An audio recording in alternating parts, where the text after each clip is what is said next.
All right, it's time to wrap up chapter 26 as we look more at the control and regulation of urine output.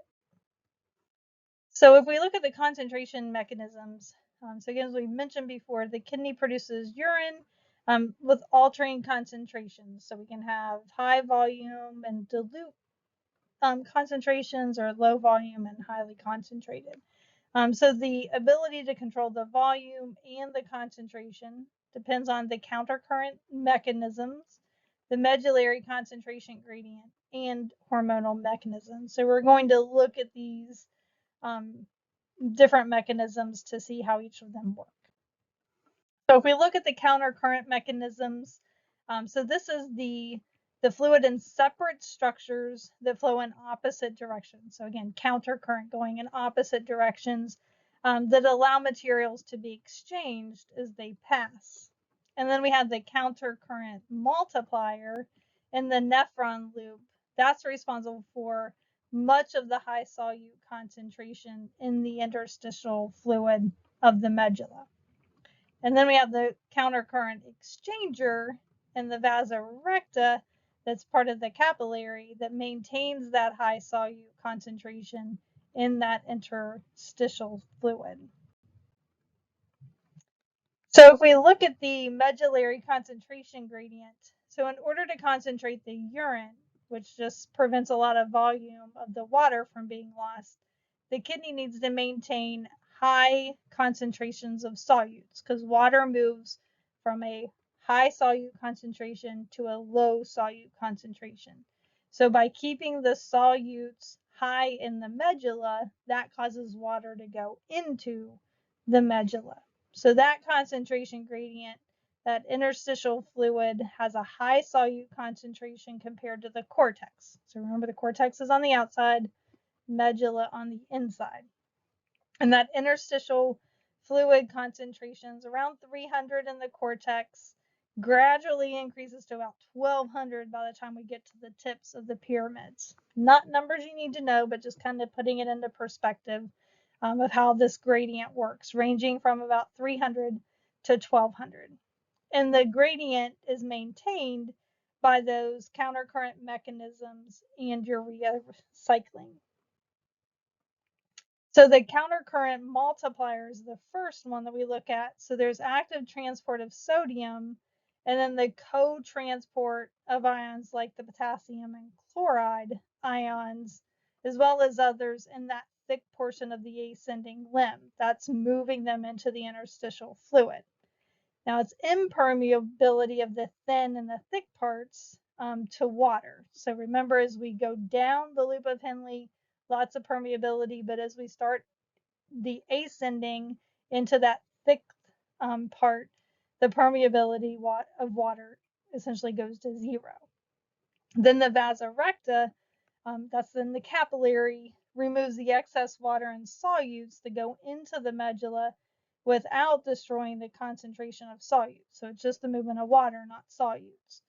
And then active transport of ions from the collecting ducts into the medulla also helps to keep that high. And then the urea cycling is the passive diffusion of urea from those collecting ducts to the interstitial fluid of the medulla.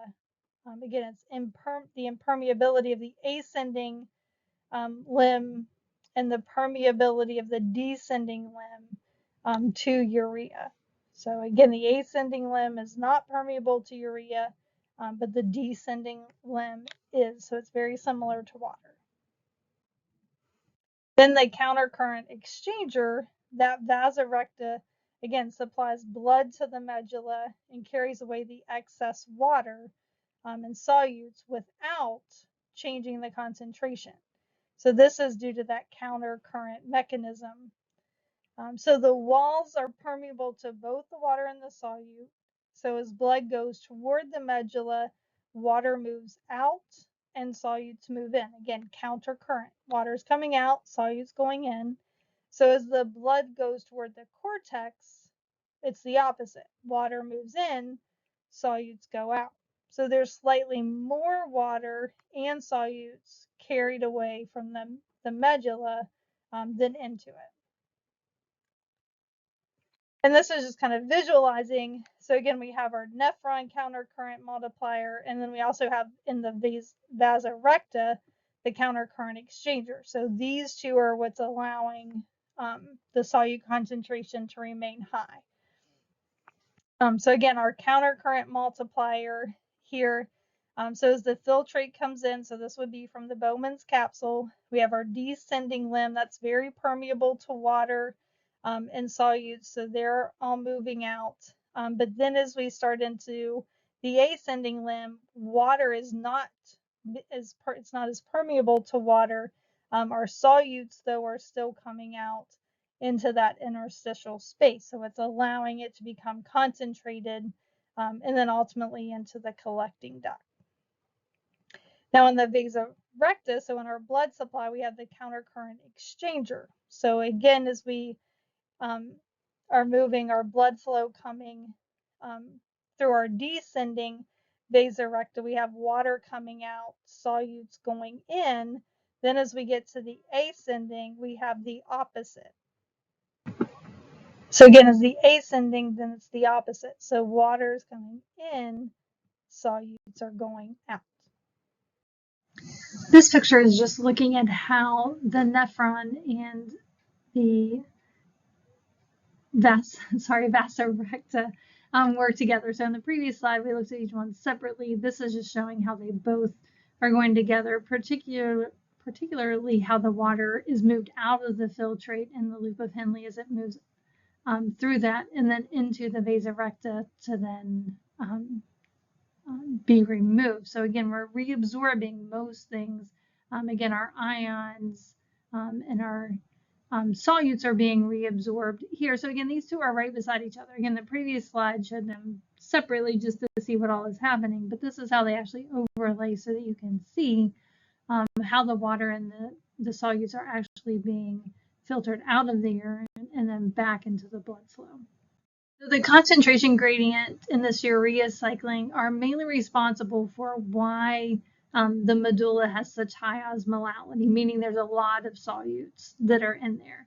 So the descending loops of Henle are very permeable to the urea, meaning it can easily move in and out. So it diffuses out of the loop of Henle into that interstitial fluid. Then the ascending limbs and the distal tubules, though, are not going to be permeable to it. So it's going to remain in the urine. Then the collecting ducts are permeable to the urea, and some of it will diffuse out at that point into the interstitial flow. And then it flows in this cycle, maintaining a high concentration in the medulla of the kidneys. So again, here in our descending nephron, this is where it's not going to be permeable, so it's going to remain in here. Then those concentrations here, it's going to be more permeable, as we see in here in the collecting ducts. So in that descending loop is where we're going to get that high permeability. And just a nice little summary here. Again, most people make about 180 or so liters of filtrate going through the proximal tubule every day. Only about 1 to 2 liters actually get excreted as urine, though.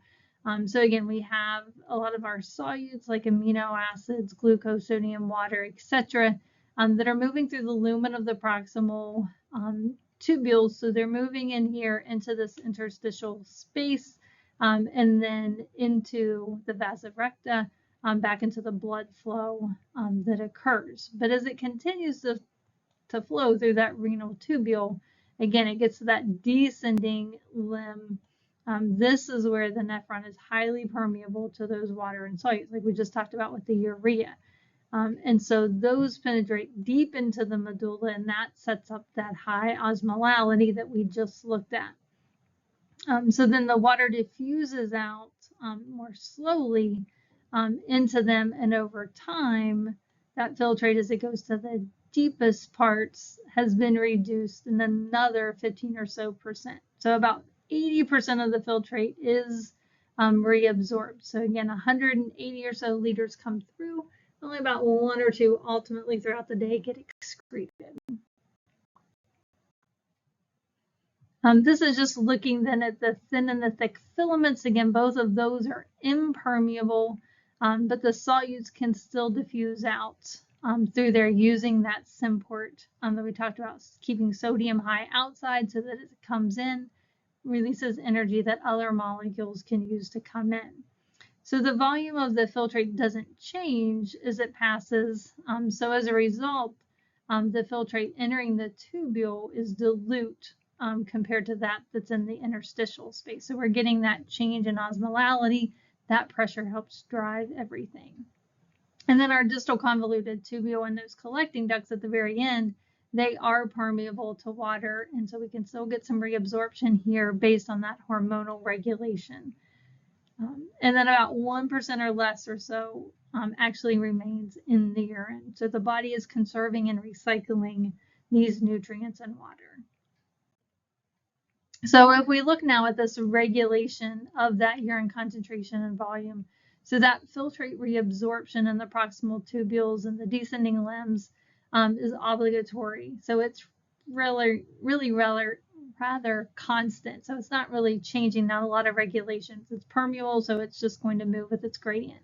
However, the reabsorption in the distal convoluted tubule, so again, distal convoluted tubule, also the collecting duct, so they're at the end, this is tightly regulated and can be drastically changed. So the urine concentration and the volume, so the amount, involves various hormones as well as some autoregulation. So we'll be looking at both of these. And the hormones include renin, angiotensin, aldosterone, as well as antidiuretic hormone. And again, this is at the end of the nephron as it's getting ready to move from the collecting duct to the urethra. So the renin, angiotensin, aldosterone mechanism, this is initiated under low blood pressure. So if our blood pressure drops or we become hypotensive, this is going to counteract that drop. This is what triggers this system, is low blood pressure. So then we're starting with renin. This is released by those juxtaglomerular cells that we had looked at back with the histology. Then the renin converts angiotensinogen to angiotensin 1. So renin ultimately helps to produce angiotensin 1.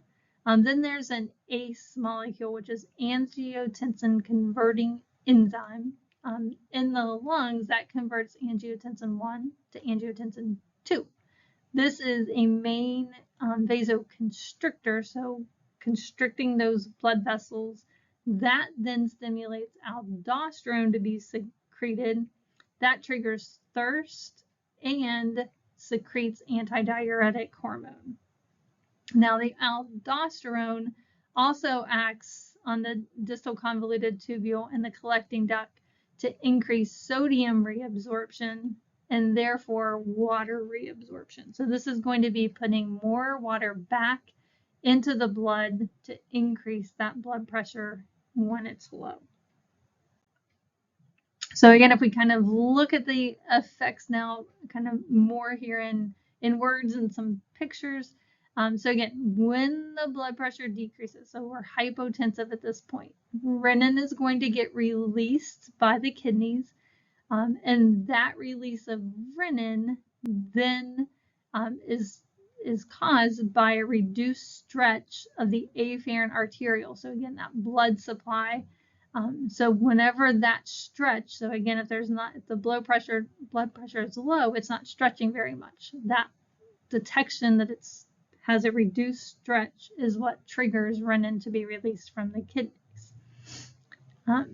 Now, once it's secreted, again, now it's going to enter the blood where it converts angiotensinogen, which is one of the plasma proteins. So it's in there from the liver, constantly circulating through, but it's not active. The only time it gets active is when the kidney secretes renin, and now it becomes angiotensin 1.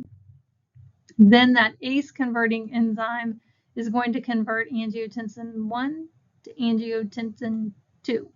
And this is all happening mainly in organs like the lung that are happening. So now, once angiotensin 2 is made, we're going to so vasoconstriction, that increases resistance to help bring the blood pressure back up. However, it gets broken down really quickly, so it doesn't last very long. So it also increases the rate, though, of aldosterone secretion. That release of aldosterone triggers our thirst sensation, increases our appetite for salt, and secretes antidiuretic hormone that we'll talk about in just a little bit. So the rate of that renin secretion decreases if the blood pressure then increases. So then it kind of slows down and feeds back to stop this pathway. And then finally, the large decrease in the sodium concentration in the interstitial fluid also directly acts on those aldosterone secreting cells of the adrenal cortex that sits right on top of the kidneys. That increases the rate of aldosterone secretion. Now, angiotensin II is much more important, though, than the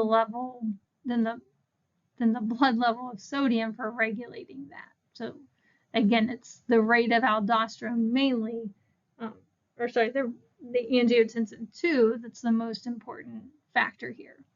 Now, aldosterone is a steroid hormone that gets released from those adrenal glands. It binds to receptors in the distal convoluted tubules and those collecting ducts, and then it diffuses through the plasma membrane to bind to those nuclear receptors. So then the binding of the aldosterone to the receptor, now we're going to increase more sodium-potassium pumps. Now remember, we needed those sodium-potassium pumps to keep the sodium concentration high outside to allow for transport of proteins or transport of ions in there. So we get more reabsorption of sodium and secretion of potassium. So while other sodium transport increases, the transport of sodium helps transport those across the cell. So as a result, the rate of that reabsorption increases. So all of those are working together to create that sodium, to allow that sodium transport rather than its reabsorption.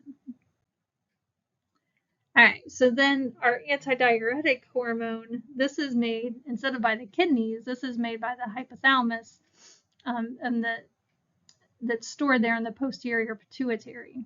So osmoreceptors that are looking at changes in osmolarity. So again, the aldosterone, renin, angiotensin, aldosterone were all regulated by low blood pressure. Well, antidiuretic hormone is triggered by osmoreceptors looking for changes in the osmolality of that interstitial fluid. So looking at changes in sodium concentrations and other solutes. That stimulates the antidiuretic hormone. So whenever the osmolality is increased, that's when it gets released. So baroreceptors in the atria of the heart can also stimulate whenever the blood pressure drops. So then once it's released, in either case, but mainly from osmolarity changes, that acts on the distal convoluted tubules and the collecting ducts. This is going to increase water reabsorption. So it inserts what are called aquaporins, which are channels for water to move across. And then it's countering any decrease in the blood pressure or increase in solute concentration. Now there's insufficient antidiuretic secretion in diabetes, and this is what leads to that increased thirst and the increased urination. So this is looking at the effects here of the antidiuretic hormone. So it's moving to those peritubular capillaries. It binds to its receptors on the membrane of those distal convoluted tubules and collecting ducts. Once it binds, it activates what's called a G protein mechanism that sets on this cascading kind of domino effect. It activates lots of different enzymes. I'm not concerned that you know all the different enzymes in the pathway, but ultimately, through this kind of domino effect, it increases the permeability to water, and the water then moves by osmosis out of the distal convoluted tubules and collecting ducts through those extra aquaporins that are inserted. So again, we're getting reabsorption of water to increase the volume of our blood. So water exits the tubules into the interstitial fluid and then again increases our blood volume. Now in also effect is we're increasing the blood volume. The antidiuretic hormone increases blood volume, but then decreases urine volume and makes it more concentrated. Because again, with the antidiuretic hormone, now we're more permeable to water, so we're get reabsorption. So that results in the production of small volume, but now it's concentrated urine because we don't have as much volume. So now all of the ions and all the molecules and proteins that are being excreted would be more concentrated because there's less water. In the absence, though, of antidiuretic hormone, now it becomes impermeable to water, so it stays in the collecting duct and it gives us a larger volume of dilute urine. Another hormone is called atrial natriuretic hormone, or ANH. This is made by the right cells in the right atrium of the heart due to stretching. So similar to our renin-angiotensin, though that's released whenever they're not being stretched as much. Here the ANH, this is occurring whenever it's stretched more than normal. So the increase is due to high blood volume. So then ANH decreases blood volume. So again, opposite effect of what we just talked about with antidiuretic or the renin-angiotensin system. So it inhibits reabsorption of sodium, which then decreases reabsorption of water, which leaves more water in the urine. It inhibits the antidiuretic hormone, which would cause increased reabsorption. So it ultimately increases the volume of urine being released. So now what's coming back, the venous return, what comes back to the heart, that volume is lowered, and then it decreases the volume in the right atrium to take the stress and the strain off of the heart. All right, the nice little summary slide here looking at what happens whenever we have elevated blood pressure as well as being hypotensive or lower blood pressure, looking at the effects on our blood vessels, on the heart, as well as the kidney and the pituitary, and how those change and they alter the release of renin, antidiuretic hormone, in the ANH. So again, just kind of a nice visual here to summarize what we were just talking about. Concept to look at is plasma clearance, and this is the volume of plasma that is cleared or removed each minute. So we're not talking about it being clear, like devoid of solutes or anything. It's just how quickly it's clearing through or moving through the kidneys. So how much the volume of plasma that's removed each minute. So it is calculated using substances like creatinine. So this freely passes through the filtrate membrane. It's not reabsorbed and it's not secreted back into the renal tubule, and it's not metabolized or made by the kidney. So this chemical here or similar compounds have to just essentially flow through the kidneys. They don't get reabsorbed, they don't get secreted. It's something that once it comes in the filtrate, it goes out through the urine. So again, the kidneys, it's not something they would recognize, so it's kind of removed almost like a toxin. So then that helps then to estimate that glomerular filtration rate as well. So it also helps to calculate the renal plasma flow using substances like PAH, so para-aminohippuric acid. So again, this passes through the filtration membrane, so it enters the filtrate, goes into the nephrons, but then this one gets secreted into the renal tubules so that very little remains in the blood and leaves in the kidneys. So this is used to determine which drugs or substances are excreted by the kidneys. The concept of renal threshold, this is the maximum plasma concentration of the substance before it appears in the urine. So like how much do you need before we can actually see it? So glucose should be completely reabsorbed. So glucosuria occurs whenever that threshold is surpassed. So again, these would be levels that would help detect different diseases. So the renal threshold is the amount that can be in the concentration before it would be excreted in the urine. So again, glucose should all be reabsorbed, but in cases like diabetes, that doesn't happen. The kidneys can't keep up. So some glucose gets excreted in the urine and so it's above that renal threshold, which is 0 for glucose. Now, looking at this urine movement, so once all of this urine that finally gets made that we've been talking about, the ureters actually bring the urine to the pelvis, to the bladder that has that transitional epithelium. Inside of the bladder, of course, this is kind of a muscular container that's in the posterior cavity. It's lined also with transitional epithelial, so that kind of helps remember. And there are muscles there called the destrusor muscle. And then we have the trigone. This is the interior of the urinary bladder, kind of a triangular area, hence the name trigone, between the entry of the two ureters and the exit of the urethra. So the ureters coming in, urethra going out. And that area expands less than the rest of the bladder during the filling, because again, it's just kind of an entry-exit point.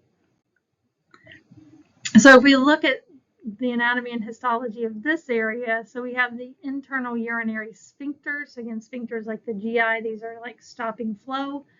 So in males, it's elastic connective tissue. A smooth muscle keeps the semen from entering the bladder during ejaculation. So it's skipping that part.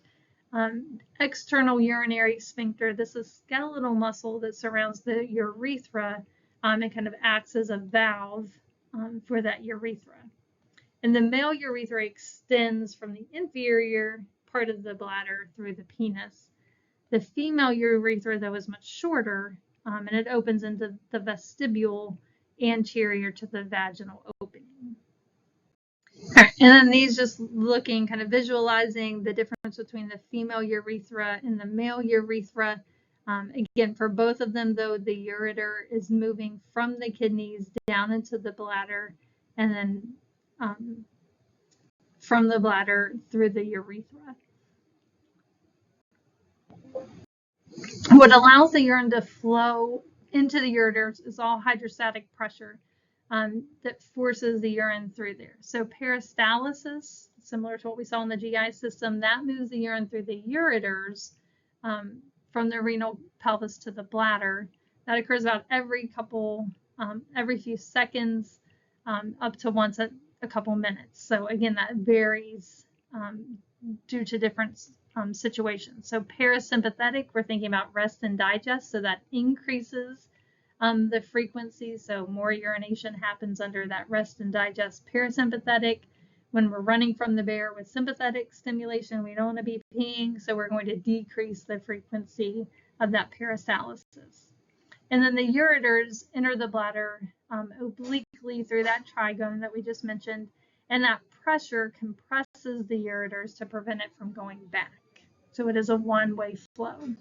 All right, now talking about the micturition reflex, this is what's going to allow for urination. So of course the bladder is a reservoir. It can hold about 1 liter or so due to the folds and also that transitional epithelium and the stretch of the smooth muscle allows it to hold about 1 liter of urine.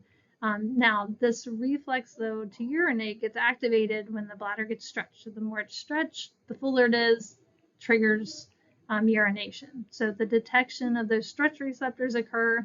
Again, parasympathetic, rest and digest, we want to urinate.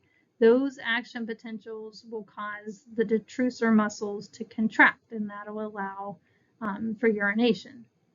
It's decreased with the somatic motor signals that cause external urethral sphincter then to relax.